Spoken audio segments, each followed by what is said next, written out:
ಇವತ್ ಬೆಳಿಗ್ಗೆ ನಮ್ ನೆನ್ಮಗ ಜಾತ್ರೆ ನೋಡ ಅಂತ ಹೋದ್ರೆ ಜನ ನೋಡ್ ನಾನೇ ಶಾಕ್ ಆಗೋದೆ. ಅಲ್ಲಿಂದ ನೋಡ್ಕೊಂಡ್ ತಿರ್ಗಾ ನಮ್ ಕೊಪ್ಪಳ ಹತ್ರ ಬಂದು ಎಲ್ಲ ಹೆಸರುಗಡೆ ಪಾನ್ಕ ಮಜ್ಜಿಗೆ ಎಲ್ಲ ರೆಡಿ ಮಾಡಿ ಇಕ್ಕಿದ್ರು. ಇನ್ನೇನ್ ಕೊಡ್ಬೇಕಿತ್ತು. ನಮ್ ಕಿಶೋರ ನೋಡ್ರೆ ಯಾರ್ ಸಮಸ್ಯೆ ಬೇಡ ಅಂತ ಸುಮ್ಮನೆ ಕುತ್ಕೊಂಡ್ಬಿಟ್ಟವ್ರು ಒಂದ್ ಕಡೆ. ಇನ್ನೊಬ್ಬ ನಮ್ ಭರತ ನೋಡ್ರೆ ಏನ್ ಕೆಲಸ ಇದ್ರು ಸುಮ್ನೆ ಅಂತ ಅವ್ರಿಗೆ ಬಕ್ರ ಮಾಡ್ಬಿಟ್ಟ ಸುಮ್ಮನೆ ಹತ್ತಿಂದಿ ಓಡಾಡ್ತಾನೆ. ಏನ್ ಎಲ್ಲಾ ಕೊಪ್ಲಂಗು ನಮ್ ಕೊಪ್ಲ ಹತ್ರಕ್ಕೂ ದೇವ್ರ ಬಂತು. ಇನ್ನೇನು ಮಜ್ಜಿಗೆ ಪಾನ್ಕ ಎಲ್ಲ ಕೊಡ್ಬೇಕು. ಜನ ಫುಲ್ ತುಂಬಿಟ್ಟವ್ರು ಆಗ್ಲೇ. ಇನ್ನೇನ್ ದೇವ್ರದೆಲ್ಲ ಪೂಜೆ ಆಯ್ತು. ಇನ್ನೇನ್ ದೇವ್ರನ್ನ ಕರ್ಕೊಂಡು ಹೋಗ್ತಾರೆ. ಅಷ್ಟ್ರಲ್ಲಿ ನಮ್ಮೆಲ್ಲ ಒಂದ್ಸತಿ ದೇವ್ರಿಗೆ ಗೋವಿಂದ ಅಂತ ಕೂಗ್ಬಿಟ್ರಿ ಅಂದ್ರು.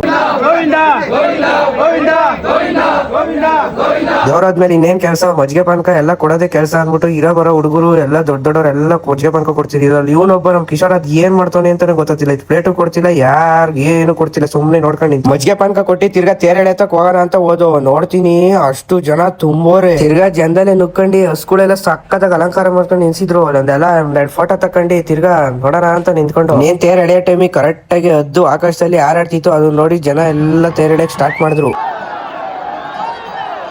ಆ ಜನದಲ್ಲಿ ನನ್ ವಿಡಿಯೋ ಮಾಡಕ್ಕೆ ಬಿಡ್ತಿಲ್ಲ. ಗೋವಿಂದ ಗೋವಿಂದ ಅನ್ಕೊಂಡ್ ನನ್ನೇ ತೆಳ್ಳಾಡ್ತಾವ್ರು ಫುಲ್. ಜನದಲ್ಲೂ ವಿಡಿಯೋ ಮಾಡ್ಕೊಂಡು ಜಾತ್ರೆ ಮೇಲೆ ಜನ ಇದ್ದೇ ಇರ್ತಾರೆ ಅನ್ಬಿಟ್ಟು ನಾನಂತೂ ವಿಡಿಯೋ ಮಾಡಕ್ ನಿಲ್ಸ್ಲೇ ಇಲ್ಲ. ಈಗ ನಾವೆಲ್ಲ ಹಳೆ ಲಾಗ್ಗಳು ನೋಡ್ಬಿಟ್ಟು ನಾನು ಬರ್ಬೇಕು ಲಾಗಲ್ಲಿ ಅಂತ ವಿಡಿಯೋ ಮಾಡತಕ್ಕ ಬಿಡ್ಲೇ ಇಲ್ಲ. ಆಯ್ತು ಸರಿ, ನಿಮ್ದು ಒಂದ್ ವಿಡಿಯೋ ಮಾಡ್ತೀನಿ ಫೇಮಸ್ ಆಗ್ರಪ್ಪ ಅಂತ ಹೇಳ್ಬಿಟ್ಟು ಇನ್ನು ದೊಡ್ಡವರೆಲ್ಲ ನಾವು ಒಂದ್ ಸ್ವಲ್ಪ ಫೇಮಸ್ ಆತೀವಿ, ನಿಮ್ ವಿಡಿಯೋದಲ್ಲಿ ಹಾಕಳಪ್ಪ ಅಂತ ಹೇಳಿದ್ರು. ಅದನ್ನೆಲ್ಲ ಒಂದೊಂದ್ ವಿಡಿಯೋ ಮಾಡ್ಕೊಂಡು ತಿರ್ಗಾ ತೇರ್ ಎಳಿತಾ ಇದ್ರು. ಜನ ಮಾತ್ರ ಫುಲ್ ತುಂಬಿದ್ರು ಗುರು. ಎಲ್ಲ ತೇರ್ ಎಳಿತಿದ್ವಿ ನೋಡಿ. ನಾವು ಏನ್ ಕಡಿಮಿನ ಅಂತ ನಾವು ತೇರ್ ಎಳೆಕ್ ನಿಂತ್ಕೊಂಡು ತೇರ್ನ ಮುಂದಕ್ಕೆ ಎಳಿತಾನೆ. ತೇರ್ ತಿರ್ಗಾ ಎಲ್ಲ ಎಳ್ದಾದ್ಮೇಲೆ ತಿರ್ಗಾ ಮಾಮೂಲಿ ಜಾಗಕ್ಕೆ ತಂದು ನಿಲ್ಸೋದು. ಅದೇ ಗ್ಯಾಪ್ ಅಲ್ಲಿ ಈ ಕಡೆ ತಿರುಗಿದ್ರೆ ಆಗ್ತಿರ್ ಪಾಪ ಫುಲ್ ಬಿಸ್ಲಲ್ಲಿ ಬ್ಯಾವ್ತೋಗ್ಬಿಟ್ಟವ್ರೆ. ಏನ್ ಕಣ ಬಂದ್ವಿ ಅನ್ಸ್ಬಿಟ್ಟೈತೆ ಅವ್ರಿಗಂತ. ಈ ವಿಡಿಯೋ ಇಷ್ಟ ಆಗಿದ್ರೆ ಜಾಲಿ ಲಾಗರ್ ನೀರು ಪೇಜ್ ನ ಫಾಲೋ ಮಾಡ್ಕೊಳ್ಳಿ, ಲೈಕ್ ಮಾಡಿ, ಶೇರ್ ಮಾಡಿ, ಕಮೆಂಟ್ ಮಾಡಿ.